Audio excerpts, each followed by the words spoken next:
সুন্নি দাবি করে আমার তাহেরি ভাই, ও যদি সুন্নি হয় তা আমরা কি বলেন তো? সুন্নি এই শব্দটা আর সাইড মেরে দিয়েছে না। এই জন্য সুন্নি কি এই শব্দ আমরা অনেকে না বুঝে আন্দাজে ওদেরকে সুন্নি বলে ডাক দেই। সুন্নি হচ্ছে আমরা আহলে সুন্নাত ওয়াল জামাত, বিশ্ব নবীর সুন্নাত যারা মেনে চলে। আপনি আল্লাহকে ভালোবাসেন এই কথা বললেই হবে না, এটার প্রমাণ দেওয়ার জন্য রাসূলুল্লাহকে অনুসরণ করা লাগবে, তার সুন্নাহ মেনে চলা লাগবে। আমার প্রশ্ন এখন, রাসূলুল্লাহকে মানা লাগবে কতখানি মানা লাগবে বলেন? উনি যখন রাসূলুল্লাহ হয়েছেন ওই দিন থেকে ইন্তেকাল পর্যন্ত, উনি জন্মের পর থেকে 40 বছর পর্যন্ত পুরো আরব জাহানে কেউ ওনাকে নবী রাসূল বলতো। কি বলতো? মুহাম্মদ বিন আব্দুল্লাহ, আব্দুল্লাহর ছেলে মুহাম্মদ, অথবা আস-সাদিক, আল আমিন, এই সমস্ত নাম দিয়েছিল। উনি 40 বছর বয়সে নবুয়ত পেলেন, পুরা আরব জাহানের ভেতরে ছড়িয়ে দিলেন। বলিয়া ইউহান্নাস ইন্নী রাসূলুল্লাহি ইলাইকুম জামিআ। সূরা আরাফের 158 নম্বর আয়াতের প্রথম অংশে আছে, হে নবী আপনি দুনিয়ার মানুষকে বলেন তোমাদের সকলের কাছে আমি কিন্তু রাসূল হয়ে এসেছি আল্লাহর পক্ষ থেকে। ইন্নী অবশ্যই আমি রাসূলুল্লাহ, আল্লাহর রাসূল, ইলাইকুম তোমাদের উপরে, জামিআ সবার উপরে।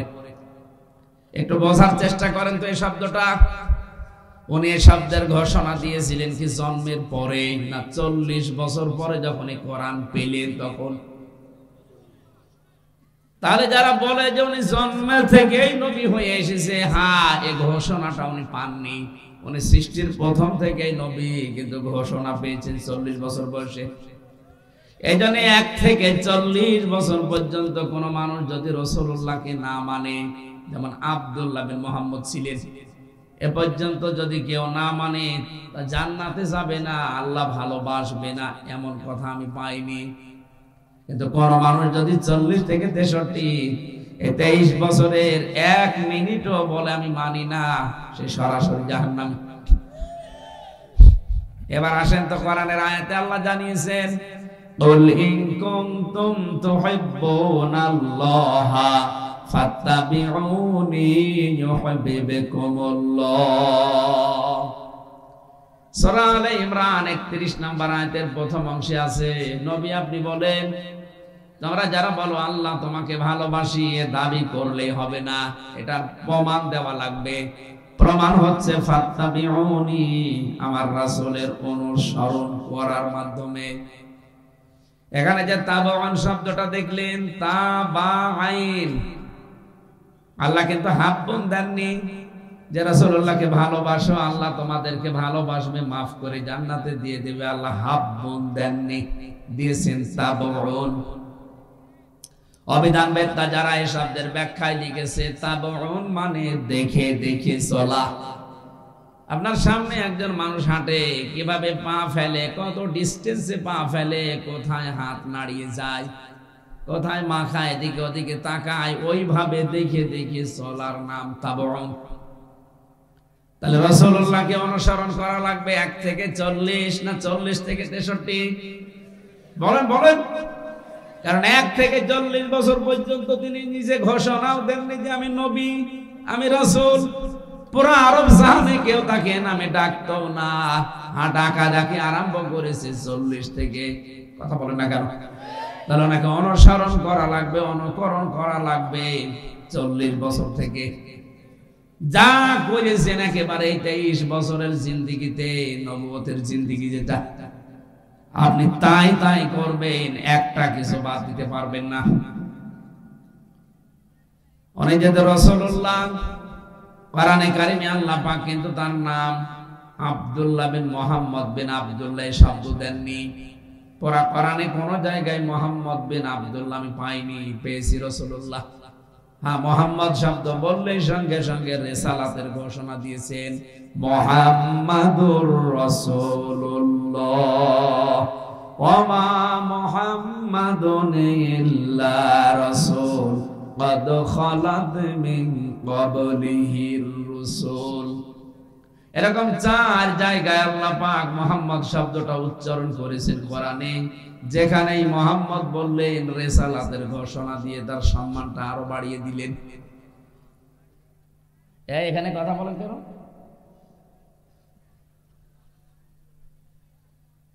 আমি যে কথা পর্যন্ত বললাম এ পর্যন্ত যদি বুঝে থাকেন, আমি প্রশ্ন করছি, জবাব দেবেন ছাত্রের মতো।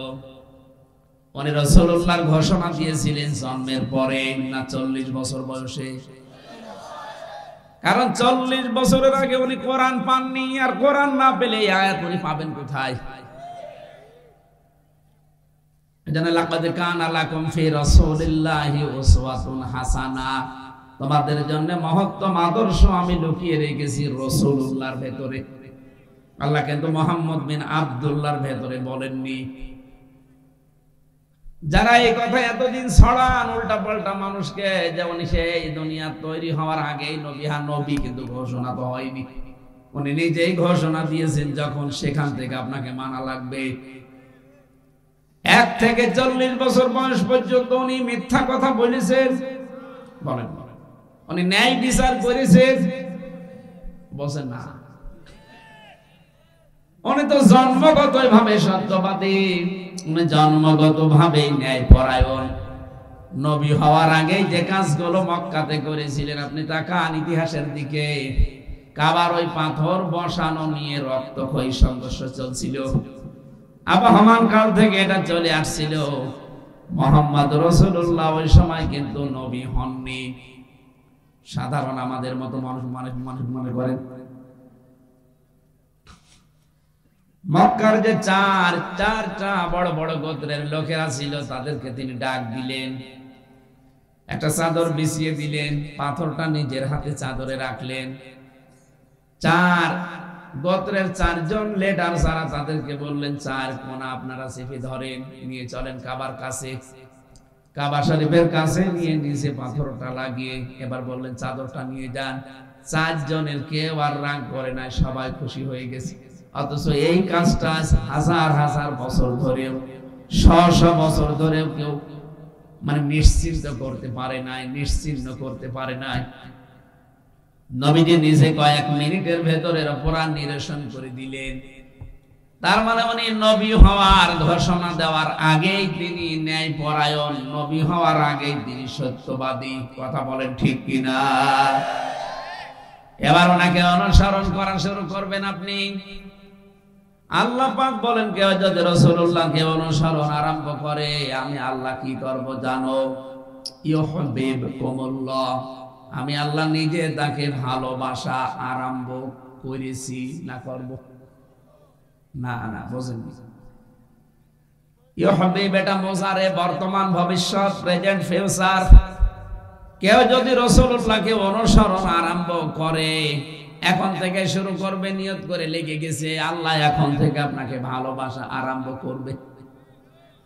আপনার জীবনে যদি এখনো রাসূলুল্লাহর অনুসরণ আরম্ভ না হয়, আপনাকে আল্লাহ এখনো ভালোবাসা শুরু করেনি। কথা না বুঝলে আমি আবার রিপিট করছি। এই দেশে যারা বলে আমি আল্লাহকে ভালোবাসি, এ কথার প্রমাণ দিতে হলে রাসূলুল্লাহর অনুসরণ লাগবে, মাস্ট বি। এখন এই অনুসরণ যখন আরম্ভ করবেন, তখন আল্লাহ আপনাকে ভালোবাসা শুরু করবে। আল্লাহ যদি ভালোবাসে, পুরস্কার আছে পরে, ওয়ায়াগফির লাকুম যুনুবাকুম। ইয়াগফির এটা মুজারে, বর্তমান ভবিষ্যৎ, প্রেজেন্ট ফিউচার। জামবুন 1 বছর, যুনুব বহু বছর। আল্লাহ পাক বলেন, সত্যি যদি কারো ভেতরে আমি দেখি রাসূলের অনুসরণ আরম্ভ হয়ে গেছে, ওর জীবনের কোন গুনাহ বাকি থাকবে না, সবগুলো আমি আল্লাহ মাফ করে দেব। এরপরে আল্লাহর 2টা সুন্দর নাম তিনি নিয়েছেন, আল্লাহু গফুরুর রহিম। আমি আল্লাহ একদিকে গফুর আর একদিকে রহিম। এবার আসেন তাদের শিক্ষাটাই, যে মানুষগুলো এখনো রাসূলুল্লাহর অনুসরণ আরম্ভ করেননি, আপনি যদি আকাশ দিয়ে উড়েও যান, এখনো আল্লাহর ভালোবাসা আপনি পাওয়াই শুরু করেননি। কথা বলেন না কেন? আপনার বিবেকের কাছে এবার আমার প্রশ্ন, রাসূলুল্লাহকে অনুসরণ করা লাগবে এ ব্যাপারে কোন মত পার্থক্য? বলেন বলেন। এখন এই অনুসরণ কি আংশিক না পূর্ণাঙ্গ? এই জায়গায় তো ভেজাল। আজ বাংলাদেশ সহ বিশ্বের বহু মুসলমান আমরা রাসূলুল্লাহকে অনুসরণ করি, কিন্তু আংশিক, পূর্ণাঙ্গ না।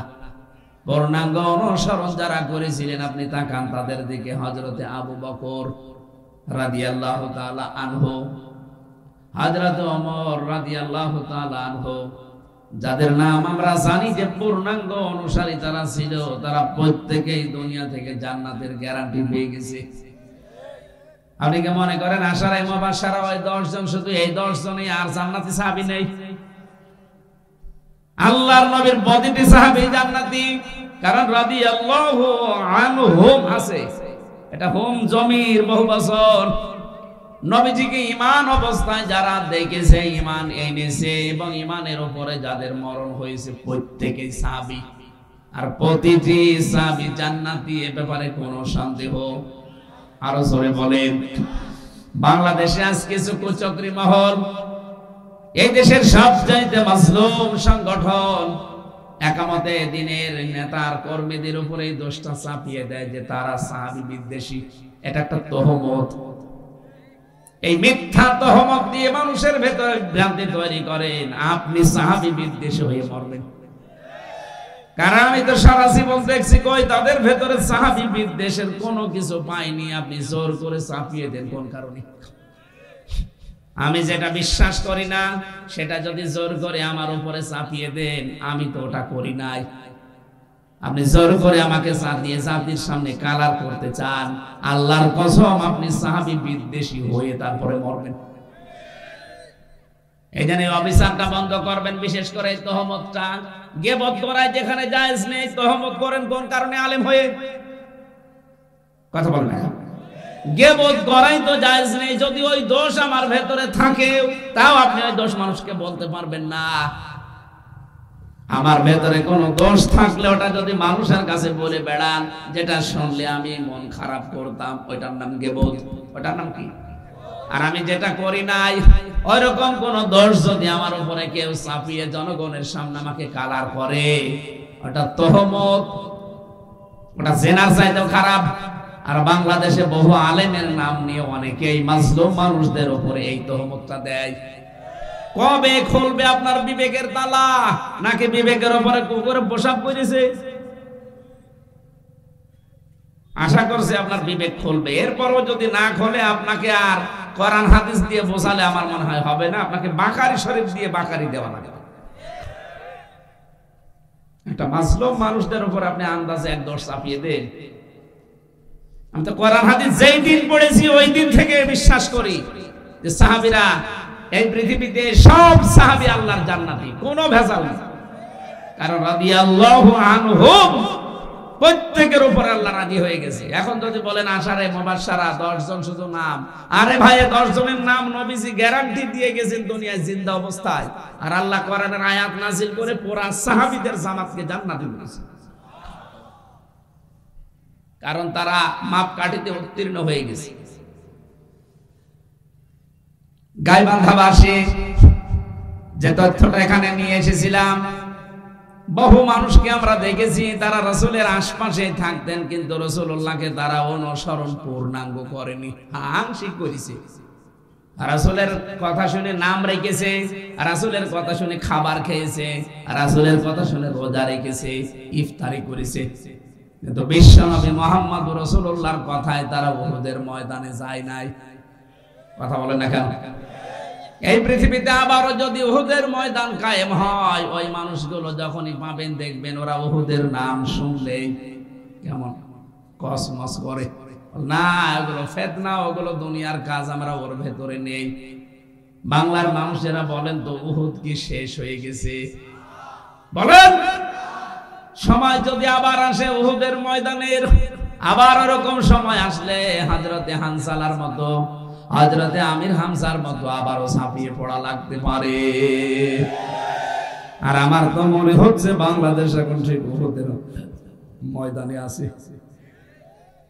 নবীজি বলেছিলেন উহুদের ময়দানে তোমরা এই জায়গাটা ছাড়বে না। তারা যেহেতু নবীজির এই কথাকে ওভারটেক করে গনিমতের মাল পোড়াতে ব্যস্ত হয়ে গিয়েছিল, খালিদ ইবনে ওলীদ আকস্মিক ভাবে তাদেরকে হামলা করে চোরাগোপ্তা একেবারে কয়েকজনকে লাশ ফেলে দিয়েছিল। এখন যে অবস্থায় আছে আমরা কিন্তু উহুদের ময়দানে আছি। বিজয় হালকা হয়েছে বলে আপনি একেবারে গনিমতের মাল পোড়ানোর মতো সাদাবাজি আরম্ভ করেছেন। আজকেও তো গাইবান্ধার সাঘাটাতে সাদাবাজি নিয়ে মারামারি চলছে। আমি নাম নিলাম না তাদের। এরা মনে হচ্ছে গনিমতের মাল পেয়েছে। একামতের দিনের একজন ভাই বাধা দিতে গেছে, তারে মেরে মাথা ফাটিয়ে দিয়েছে। আজকে ভিডিও দেখলাম কি চলছে গাইবান্ধায়। আরে ভাই এখন থালা হাতে পাননি তাই আপনি এই করেন, থালা হাতে পেলে কি করবেন? দেশটা যখন স্বাধীন হয়েছে, যতটুকুই হোক হয়েছে সাবধান। এদেশে চাঁদাবাজি যেহেতু ইসলামে নেই, ৯৬% মুসলমানের দেশে চাঁদাবাজি আমরা আমাদের জীবন থাকতে করতে দেব না। কেউ করলে নিজেরা তো জীবনে করবই না, কেউ করলে করতেও দেব না। কারণ সৎ কাজে আদেশ করা যেমন, অসৎ কাজে বাধা দেওয়াও যেরকম। আমরা এতদিন এই সৎ কাজে আদেশ, অসৎ কাজে বাধা, এটাকে আমরা অনুরোধ মানিয়ে নিয়েছিলাম। ও বাবা, এটা নামাজ পড়লে হয় না। কিসের নামাজ পড়লে হয় না? ডু ইট, এটা কর, এইটা আল্লাহর হুকুম। নামাজ দিয়েছেন আল্লাহ, রোজে ওখানে তেল মাখাচ্ছে। অবৈধ কাজ নিষিদ্ধ, বাধা দেওয়া লাগবে না। বাবাজি সাদা চাইতে নেই, সাদা চাইতে নেই মানে ও সাদা তো চাইতে পারবে না, চাইতে আসলে ঠ্যাং ভেঙে দেওয়া লাগবে। সারা দেশে এরকম কড়াকড়ি শুরু হোক, কোন বাবার বেটার সাহস সাদাবাজি করুক? আমিরে জামাত ডাক্তার শফিকুর রহমান তিনি ঘোষণায় দিয়েছে, এদেশে আমরা সাদাবাজি করি না, কাউকে করতেও দেব না। বলে দল করতে হলে এগুলো লাগে কেন? দল একামতের দিন, এরা দল না। আপনার চাইতে এরা নির্যাতিত না। আপনি যদি এই 15.5 বছরে ঘরে থাকতে না পারেন, তারাও তো ঘরে থাকতে পারে নাই। আপনার চাইতে আমার মনে হয় 100 গুণ বেশি ক্ষতি হয়েছে মানুষগুলোর। এত কঠিন পরীক্ষায় তারা যদি সাদাবাজি না করে, আপনি কি মহারথী যে আপনার সাদাবাজি করা লাগবে? নারায়ণগঞ্জের বন্দরে গত পরশু দিনও ভিডিও ক্লিপ বেরিয়েছে, আপনার জন্য কিন্তু তলা নিতে যাচ্ছে দল। এটা আপনি সাবধান হন। গাইবান্ধাবাসী আব্দুল্লাহ বিন উবাইর জীবনী পড়ে দেখেছি, ওর জীবনী পুরা রাসূলের সাথে মিল ছিল। শুধু উহুদের ময়দান থেকে 300 সাহাবী নিয়ে ভেগে গিয়েছিল। আজ বাংলাদেশের এই উহুদের ময়দানে আজ যারা এই কঠিন পরিস্থিতিতে নবীজির উম্মতের পাশ থেকে পেছন ফিরে চলে আবার ওই কাফেরদের সাথে আতাত করতে চাচ্ছেন, আল্লাহর কসম আপনার মরণ হবে আব্দুল্লাহ বিন উবাইর মতো। কি বোঝাতে চেয়েছে আপনি বুঝে ফেলেছেন। এখন যদি না বোঝার ভান করে থাকেন, এদিকে আসেন, আসেন, কানের নিচে 2টা দিয়ে কান গরম করে দিচ্ছি। এখন উহুদের ময়দান পৃথিবীতে শেষ হয়ে যায়নি, বাংলাদেশে এখন উহুদের ময়দান চলছে। নবীজি যেখানে যাকে রেখে দিয়েছেন ওই জায়গায় শক্তভাবে দাঁড়ান। এখনো গনিমতের মাল পোড়ানোর সময় হয়নি। কথা বলে না কেন?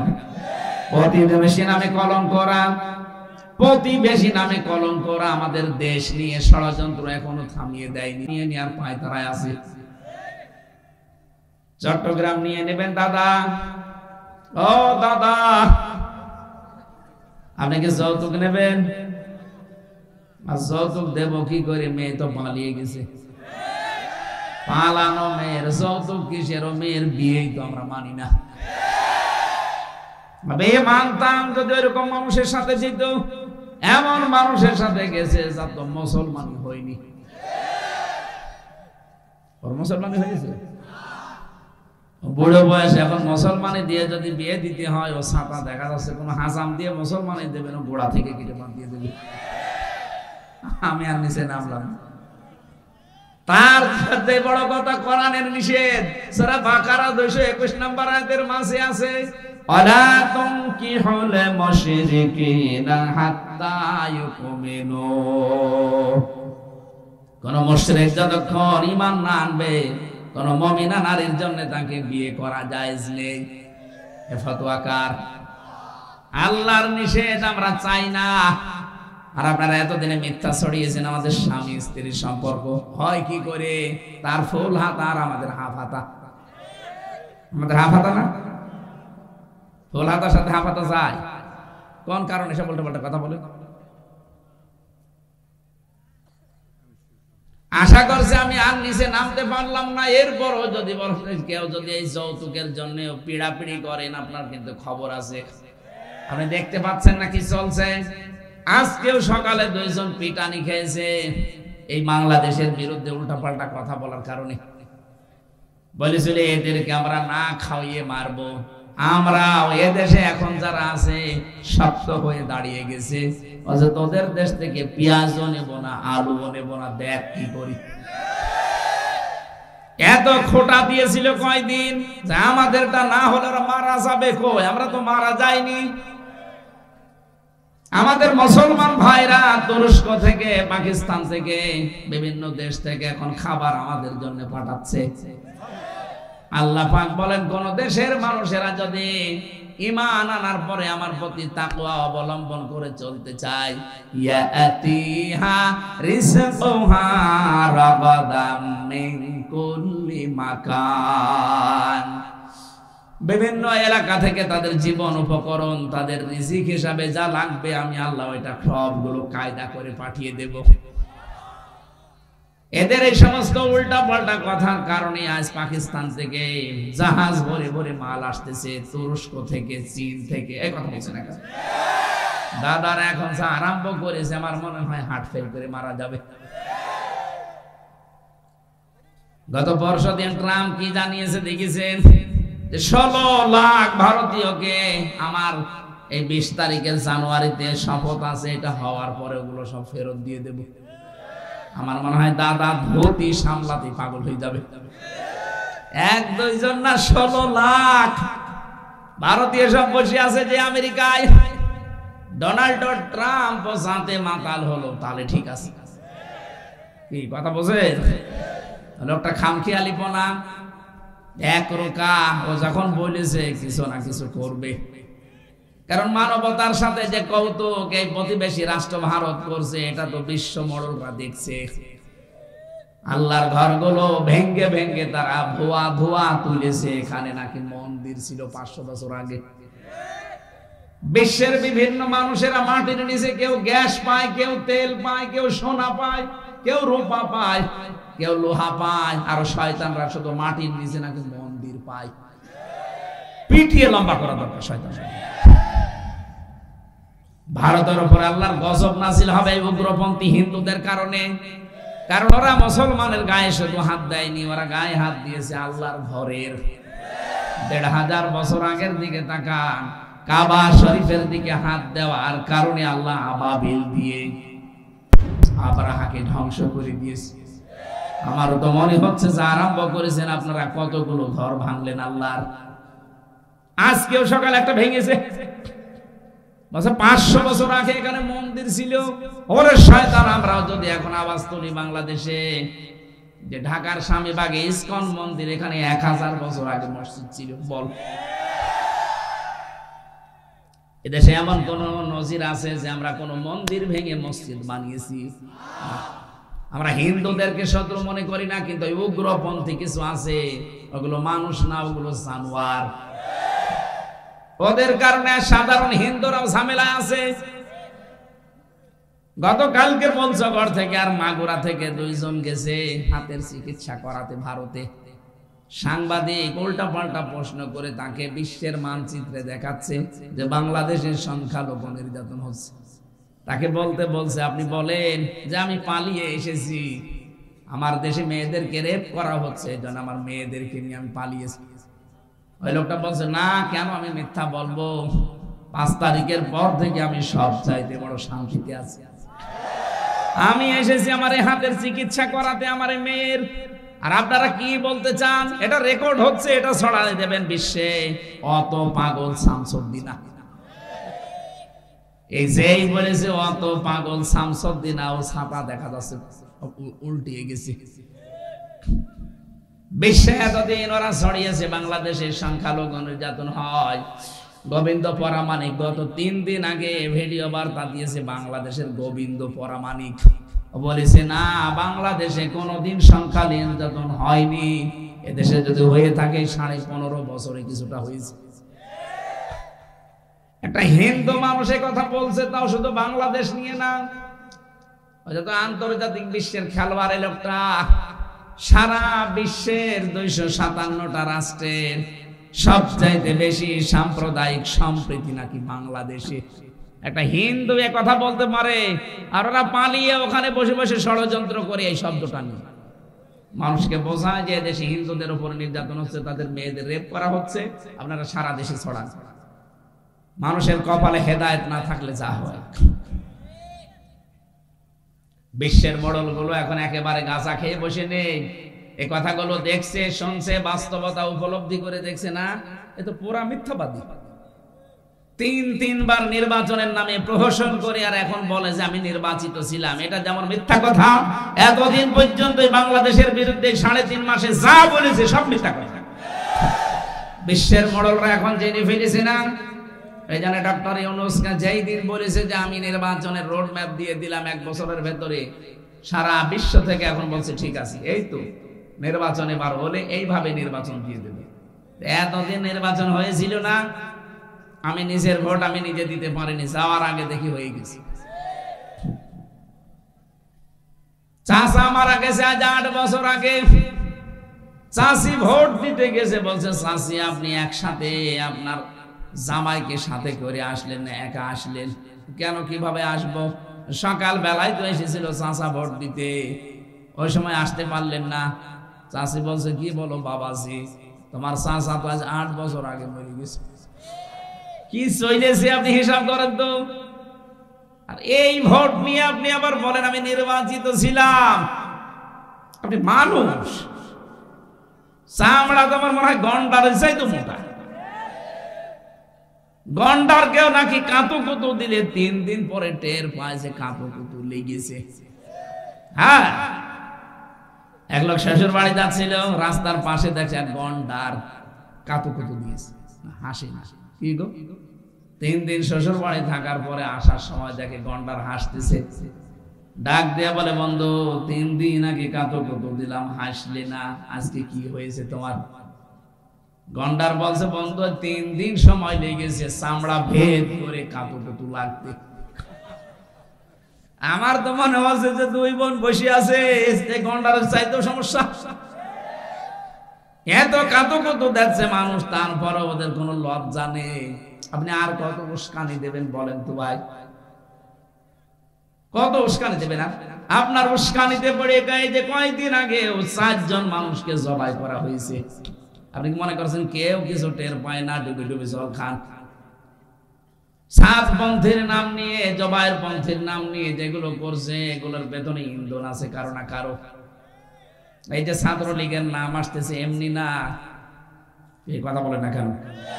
দেখেন তদন্ত হয় কি বের হয়। এতদিন তো সব বাবা শাহজালাল খালি জামাত আর শিবির আর বিএনপির নামে চালিয়ে দিতেন, এখন টের পাবেন ঠেলা। 4 জনকে যেভাবে হত্যা করেছে, হত্যার ধরন, আর আজকেও ভিডিও দেখালো, নামাজে দাঁড়িয়েছে, নামাজ থেকে টান দিয়ে পিটিয়ে আদামারা করে ফেলেছে। এই দেশে কোন সুস্থ মানুষ এটা করতে পারে না। এটা করতে পারে তারা যারা 2006 সালের 28 অক্টোবর জসিম ভাইকে লোকে বইটা দিয়ে মেরে ফেলেছে। এটার প্রমাণ আগে যেহেতু আপনাদের অভ্যাস আছে, সেইটাই আপনারা প্রতিফলন করছেন। এজন্য তদন্ত করে বের করতে বেশি সময় লাগবে না, বেশি ঝামেলা হবে না, কারণ অতীতের ইতিহাস এইটাই বলে। কথা বলে ঠিক কিনা? যারা জসিম ভাইয়ের মতো মানুষকে রাজপথে লগি বইটা দিয়ে পিটিয়ে হত্যা করার পরে লাশের উপরে ড্যান্স দিতে পারে, তারা এই জবাইয়ের পন্থী মানুষগুলোকে রাতের বেলা যে জবাই করেছে। তদন্ত বের হোক, তার সঠিক কথা বলা যাবে। কার উস্কানিতে পা দিয়ে এগুলো করে দেশকে অস্থিতিশীল করতে আছে, মানে আছে ইউনূস সাহেব মানে ঘাবড়িয়ে যাবে। আরে ভাই ওর মাথা না, ওটা একটা কম্পিউটার। কি বলে দেখেছেন না, যে এতটুকু একটা দেশ আর 18 কোটি মানুষ আমরা বাস করি। বিশ্বের কোন দেশ নেই যে এত মানুষ এতটুকু জায়গায় থাকে। আমেরিকা বাংলাদেশের চাইতে 59 ডবল বড়। কত? এরকম 59টা বাংলাদেশ পাশাপাশি রাখলে যত বড় হবে, এক আমেরিকা একা এত বড়। কিন্তু লোক সংখ্যা বাংলাদেশের তুলনায় কতটুকু? ওদের মনে হয় 20 কিলোমিটার জুড়ে একজন বাস করে, আর আমাদের 20 কিলোতে আমার মনে হয় কমপক্ষে 10 লাখ বাস করে। ইউনূস সাহেব ঘোষণা দিয়েছে না, বিশ্বে আমি চলাফেরা করি, আমি দেখেছি আমাদের 18 কোটি হাতকে আমরা আর ভিক্ষার হাত বানাবো না, আমাদের 18 কোটি হাতকে আমরা কাজের হাত বানাবো। এই জনশক্তিকে, এই জনসংখ্যাকে জনশক্তি রূপে যদি পরিগণিত করতে পারি, বিশ্বের বিভিন্ন দেশ হা করে আছে আমাদের এই দক্ষ শ্রমিক নেওয়ার জন্য। আজকে আকিস গ্রুপের যে হেলিকপ্টার ছিল, পাইলট আমাকে নামিয়ে দিয়েছিল রংপুরে। আসার সময় দেখছিলাম এই যে সারিয়াকান্দি জামালপুরের এই লাইন দিয়ে ঢুকছিলাম, পাইলট আমারে বলছে, হুজুর এই যে ইন্ডাস্ট্রি গুলো দেখতে পাচ্ছেন না, এখন কাজ বন্ধ হয়ে পড়ে আছে। আফসোস লাগে আমার, এই দেশে 15.5 বছরে যত টাকা পাচার হয়েছে, টাকাগুলো পাচার না করে ওই শয়তানরা যদি দেশে কর্মসংস্থান তৈরি করে দিত, হাজার হাজার যুবক যুবতীর বাইরে যাওয়া লাগতো না, এখানে উপায় করতে পারত। কি করলেন আপনি টাকাগুলো? কেউ সাহেব পাড়া বানিয়ে আছেন, কেউ বেগম পাড়া বানিয়ে আছেন।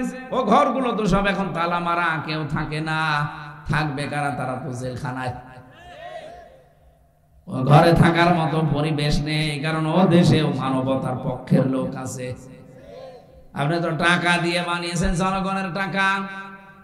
সেদিন মালয়েশিয়া দেখি বেগম পাড়া, ওটা সাহেব পাড়া। আমার আফসোস হচ্ছিল এই পাইলটের কথা শুনি, আল্লাহ এরা যদি সত্যি এই টাকাগুলো যদি দেশে বড় বড় মিল কারখানা বানিয়ে বিশ্বের যারা মহাজন আছে তাদেরকে ডাক দিয়ে বলতো, আপনারা এখানে ইনভেস্ট করেন, আপনাদেরকে আমরা দেব। এই দেশের একটা যুবককেও বাইরের দেশে গিয়ে কুলি মজুর হওয়া লাগতো না, বাংলাদেশে বসে বসে এক একজনে 1 লাখের উপরে আয় করতে পারত। নিজেদের পায়ে পোড়ার মারলেন, এদের কপালগুলো নষ্ট করলেন। আপনাকে আল্লাহ মাফ করবে কি দেখে মাফ করবে আপনি বলেন? আপনি তো মাফ পাওয়ার রাস্তায় নষ্ট করে ফেলেছেন।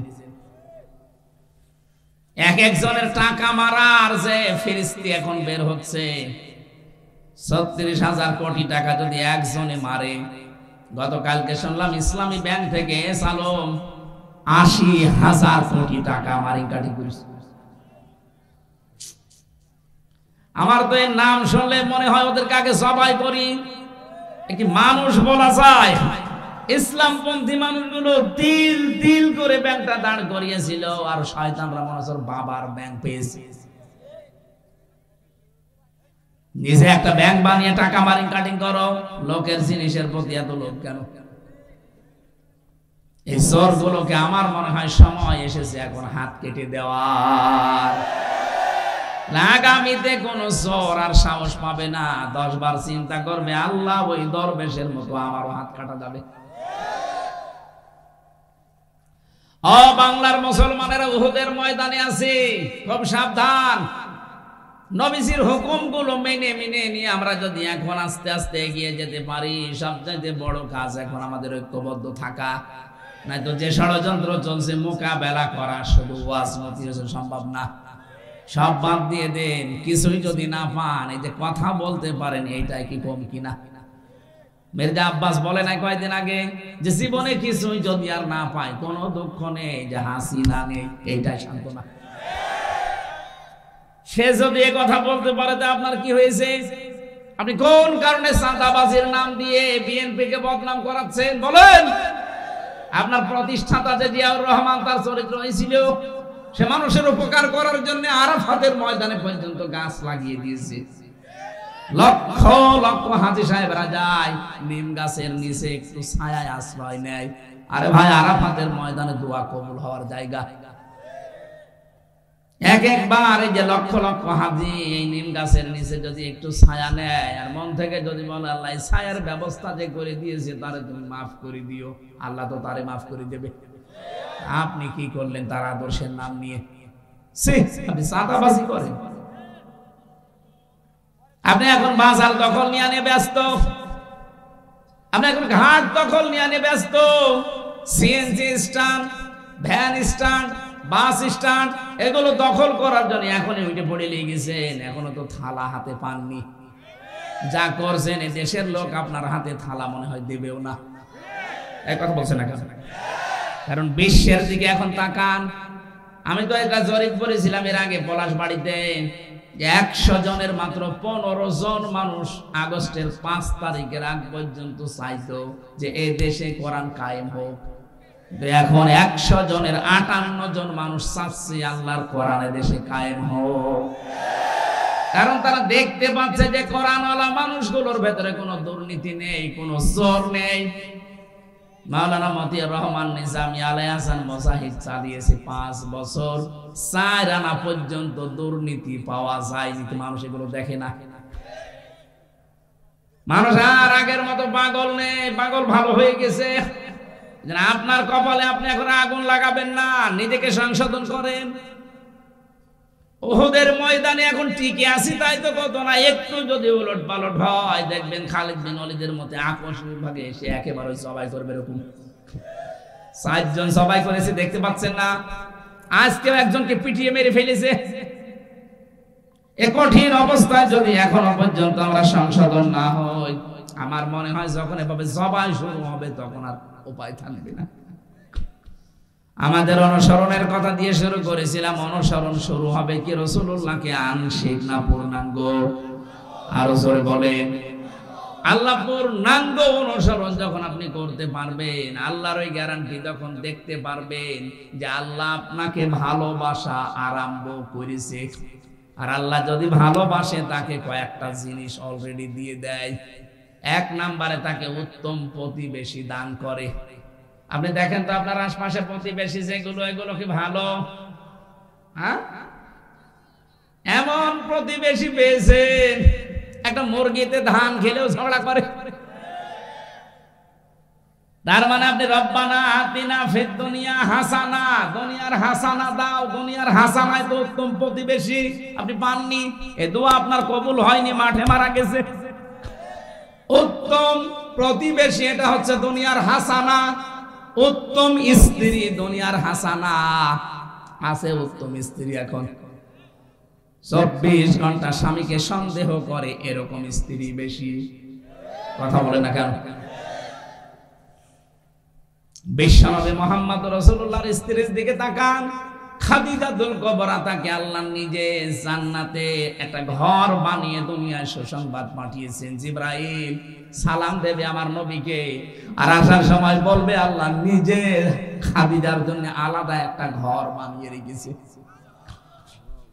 এই ঘরটা আল্লাহ এই কারণে বানিয়েছে, খাদিজা নামাজ পড়ে, রোজা রাখে, হজ করে, যাকাত দেয় এই জন্য না। কারণ খাদিজা জীবনে 1 ওয়াক্ত নামাজ পড়েনি, রোজা রাখেনি, হজ করেনি, যাকাতও দেয়নি। কারণ তার ইন্তেকালের পরে এগুলো সব নাজিল হয়েছে। কি কথা বলেন এখন? আপনি খাদিজার পুরা জীবনে পড়ে দেখেন, কোনদিন তিনি 1 ওয়াক্ত নামাজও পড়তে পারেননি। কারণ নামাজের বিধান ওই সময় নাজিল হয়নি। তিনি রোজাও রাখেননি, তিনি হজও করেননি। তার ইন্তেকালে 10 বছর পরে হজের বিধান নাজিল হয়। তার মানে তার বয়সে তিনি জীবনে যাকাতও দেননি। এরপরেও আল্লাহ তার জন্য জান্নাতে একটা ঘর আলাদা ভাবে বানিয়ে রাখবে, যে ঘরের ভেতরে কোনো নয়েজ নেই, কোনো আওয়াজ নেই। হযরতে খাদিজা একটা মাত্র কারণে নামাজ না পড়ে, রোজা না রেখে, হজ না করে, যাকাত না দিয়ে জান্নাতে ঘর বানিয়ে ঘর পেয়েছেন। তা নয়েজ মুক্ত, আওয়াজ মুক্ত। কারণ তিনি দুনিয়াতে স্বামীর জন্য ঘরটাকে রেখেছিলেন আওয়াজ মুক্ত। আর আপনি কেমন স্ত্রী, বাইরে থেকে স্বামী আসতে দেরি, ওর মাথা আরো যা ছিল আরো আউলিয়ে দিন। এক কথা বলছেন? আপনি তো স্বামীর জন্য ঘরটা একটু আওয়াজ মুক্ত নয়েজ মুক্ত রাখবেন, ও যেন বাইরে থেকে এসে ঘরে একটু শান্তি পায়। এমনও স্বামী এখানে বসে আছে, বাইরে ছিলাম আমি ভালো ছিলাম, ও ছাতা বাড়ি এসে জাহান্নামে ঢুকলাম। এরকম পরিবার আছে? কার হাত তোলেন তো। না, আছে আছে ভাই, আপনি না বললেও আমি জানি আছে। সম্মানিত মা বোনেরা, আমি হাসির খোরাকি দেইনি। আল্লাহ পাক বলেন কাযালিকা লিনাসরিফা আনহুস সুআ ওয়াল ফাহশা, এইভাবে, কাযালিকা মানে এইভাবে, লিনাসরিফা আনহুস সুআ ওয়াল ফাহশা, কোন মানুষ যদি অপরাধ করার শক্তি সামর্থ্য থাকার পরিবেশ থাকার পরেও যদি নিজেকে কন্ট্রোল করে ফিরে আসতে পারে, আমি আল্লাহ তার থেকে এই মন্দ ফাহিশা কাজগুলো আমার পক্ষ থেকে দূর করে দেই। ইন্নাহু মিন ইবাদিনাল মুখলাসিন, কারণ সে আমার মুখলেস বান্দাদের অন্তর্ভুক্ত হয়ে যায়। আমরাও যদি এরকম সাহায্য পেতে চাই, চরিত্রের মহা দুর্যোগের সময় আমাদেরকেও কিন্তু কঠোর সিদ্ধান্ত নেওয়া লাগবে। হযরত ইউসুফের এই পরিবেশ আমাদের সামনেও মাঝে মাঝে আসার সম্ভাবনা নেই। রাস্তাঘাটে গেলে, বাজারে গেলে, মার্কেটে গেলে, বিভিন্ন মেলায় গেলে এগুলোর পরিবেশ চলে আসে। এমন এমন পোশাক পরে এসে ধাক্কা মারে, বাকিটা আর বললাম না। কথা বলে না কেন? নাম দিয়েছে বৃক্ষ মেলা, বৃক্ষ নেই। নাম দিয়েছে বই মেলা, বই নেই। নাম দিয়েছে শিশু মেলা, শিশু নেই। শুধু শিশুর খালারা আর মামারা। এরকম পরিস্থিতি সব জায়গায় কিন্তু এখন তৈরি হয়ে যাচ্ছে। আমাদেরকে ইউসুফ নবীর মতো চরিত্রের এই মহা দুর্যোগে মোকাবেলা করা লাগবে। তাহলে বাকিটা আমার আল্লাহর প্রতি ছেড়ে দিলে উনি আমাদেরকে বাঁচাবেন। কারণ জেনা থেকে বাঁচা এই জামানায় কখনোই সম্ভব না আল্লাহর রহমত ছাড়া। আল্লাহ পাক বলেন আস্তাবাকাল বাবা ওয়া কাদ্দাত কামিসাহু মিন দুবুরিন ওয়া আলফায়া সাইয়্যিদাহা লাদাল বাব। দুইজনে দৌড় দিয়েছে। হযরত ইউসুফ যখন দেখলেন একজন ফেরেশতা সামনে চিঠি নিয়ে দাঁড়িয়ে আছে, লেখা আছে, ইউসুফ আমি তোমার মালিক বলছি, তুমি কিন্তু জিনা করতে পারো না। তিনি যখন থমকে দাঁড়িয়েছে, ঠিক ওই সময় আল্লাহ পাক জিবরাইলকে দিয়ে কানের কাছে ওহী পাঠালেন, শুধু আপনি সামনে যেতে বলেন, বাকি যা করা আমার আল্লাহর কুদরত করবে। উনি প্রথম দরজার কাছে গেছে।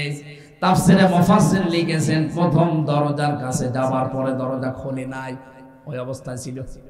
জুলাইখা চিন্তা করছে, কই আমার কথা না শুনে দৌড় দিয়েছে, ধরতে গেছে, যেই কাছাকাছি গিয়ে তখন দরজা খুলে গেছে।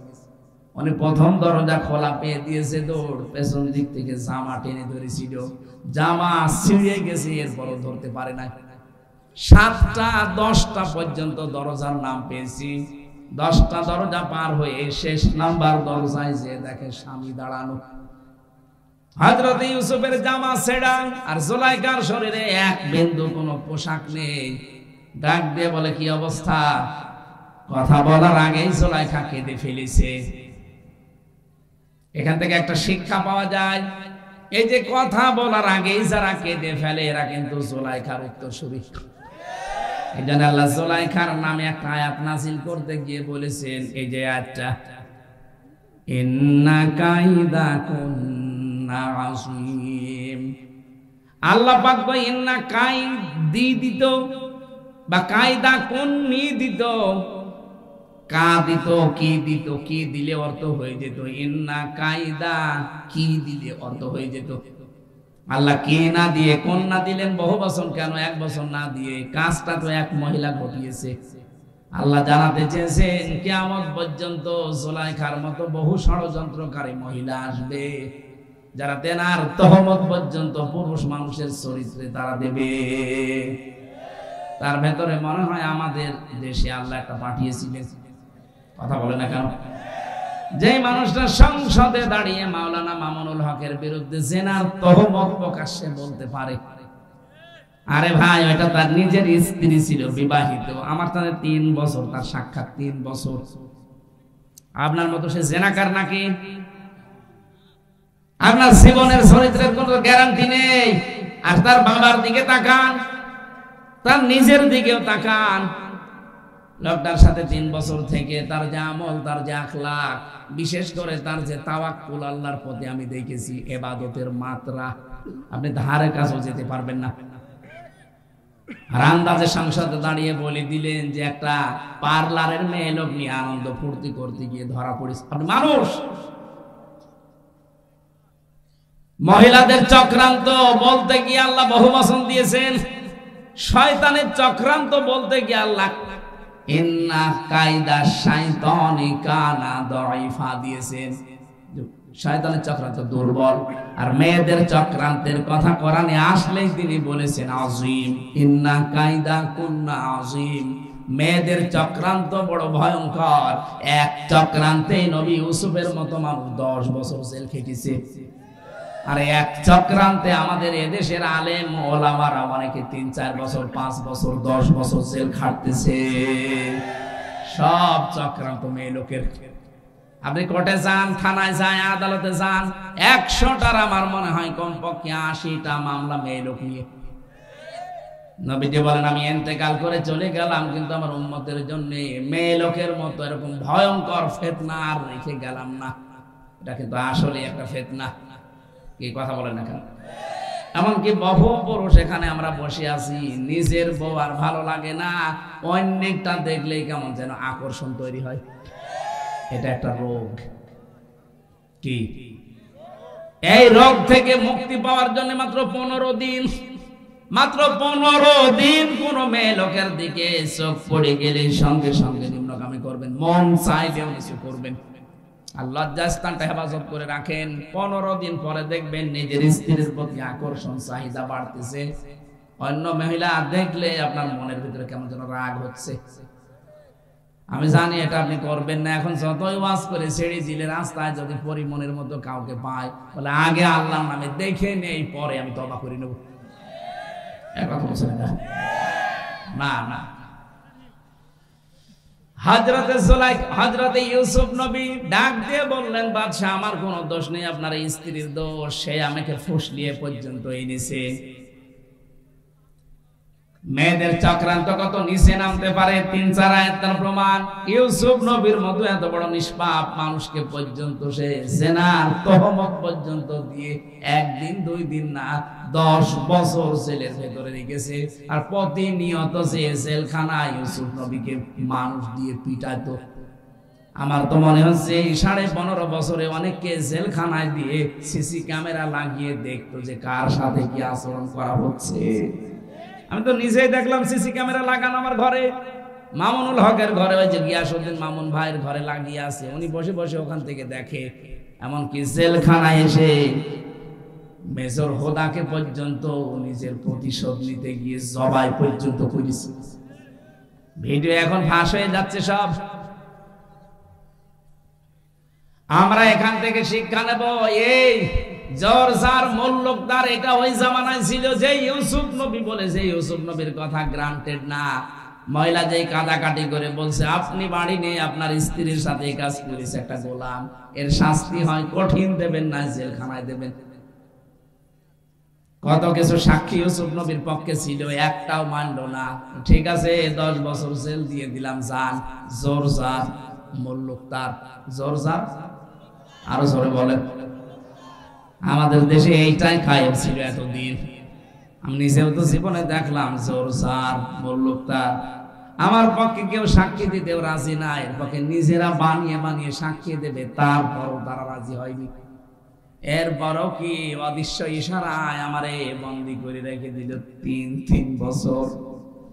3টা বছর জীবন থেকে আপনি কেড়ে নিলেন। হাজার হাজার মানুষে যে 1,10,000-এর মতো মানুষ জেলখানায় ছিল, হিসাব নিকাশ করে দেখতে পাওয়া যায় 100 জনের আমার মনে হয় 80,000 মানুষ কিছু জানে না, কিছু অপরাধী আছে হালকা। এই জন্য আদল আমাদের সৃষ্টি জগতের যারা আসল আল্লাহর সৃষ্টি মানুষ, এদের সাথে হয় না। বাকি যে মাখলুকাত গুলো আছে তাদের সাথে সৃষ্টির আদল কিছুই নেই। আন্দাজে গাছের পাতা ছেড়ে আল গল্প করে আর বাদাম খায়। পাতা কি তোর বাবার? ওটা তো কাঁচা পাতা, জিকির করছিল আল্লাহর, ছিঁড়ে ফেলে দিলে জিকির বন্ধ হয়ে গেল। সব জায়গায় আদল আছে, ইনসাফ আছে। আল্লাহ রাব্বুল আলামিন দুনিয়ায় যে বৈষম্য বিরোধী আন্দোলন ছাত্র যারা করেছিল, ছাত্র আন্দোলন প্রথম এইটা ছিল ন্যায় বিচার কায়েম করতে চাই। আল্লাহ আমাদেরকে এই নির্দেশ দিয়েছেন, আমরাও এর পক্ষে থাকবো ইনশাআল্লাহ। আমি আর আজকে পারছি না, আল্লাহুম্মা আমিন। লা হাওলা ওয়ালা কুওয়াতা ইল্লা বিল্লাহিল আলিয়্যিল আযীম। আল্লাহুম্মা ইগফিরলি ওয়ারহামনি ওয়াহদিনি ওয়াফিনি ওয়ারযুকনি ইয়া রাব্বাল আলামিন। আল্লাহ তাআলা এই বিশাল আয়োজনে যারা শ্রম দিল এদেরকে কবুল করে নাও। আগামীতে অনুষ্ঠানটা কোরআনের প্রচারে আরো বিশাল আকারে মঞ্জুর করো। মাহফিলের প্রধান অতিথি অধ্যাপক আমিনুল ইসলাম, ডাক্তার আব্দুর রহিম সরকার ভাই সহ যত অতিথিবৃন্দ এখানে এসেছে এদেরকে তুমি দ্বীনের জন্য মঞ্জুর করে নাও। রব্বুল আলামিন কোরআনে কারীম থেকে যেই কয়টা কথা শুনেছি জীবনে মেনে চলার মতো যোগ্যতা আমাদেরকে দান করো। মা বোনদেরকে তুমি কবুল করো, পর্দায় থাকার তৌফিক দাও। আল্লাহ তাআলা আমার শরীরটা স্বাভাবিক হচ্ছে না, বারবার তোমার কাছে ধর্ণা দেই, আল্লাহ তুমি আমাকে আগের অবস্থায় ফিরিয়ে দাও। কে খাওয়িয়েছে ওরা জেলখানায় আমি জানি না, আল্লাহ আমার শরীরটা ভেঙে গেছে একেবারে। কথা বললেই বুকে ব্যথা করে, কথা বললেই কণ্ঠে ব্যথা করে। তোমার কাছে আমি সাহায্য চাই আমাদের জাতির পিতা ইব্রাহিম নবীর মতো, ওয়াইদা মারিদতু ফাহুয়া ইয়াশফিন। আমি যখন অসুস্থ হই তুমি তোমাকে শিফা দাও। আল্লাহ মেহেরবানি করে আমার কণ্ঠটা, আমার শরীরটা তুমি আগের অবস্থায় ফিরিয়ে দাও। আল্লাহুম্মা গফিরলি ওয়ারহামনি ওয়াহদিনি ওয়াফিনি ওয়ারযুকনি ইয়া রাব্বাল আলামিন। এই মাহফিলের বরেণ্য সদস্য যারা আছে আল্লাহ এদেরকে তুমি দ্বীনের জন্য মঞ্জুর করো। এলাকায় মাটির নিচে যারা আছে কোরআনের জন্য তাদেরকে মাফ করে দাও। ডাক্তার সোনা ভাইকে তুমি কবুল করো। কত মানুষ এই মাহফিলের জন্য শ্রম দিয়েছে, যে যেভাবে এগিয়ে এসেছে আল্লাহ তোমার রহমত তার দিকে এগিয়ে দাও। আলহামদুলিল্লাহি রাব্বিল আলামিন। লা ইলাহা ইল্লাল্লাহু মুহাম্মাদুর রাসূলুল্লাহ।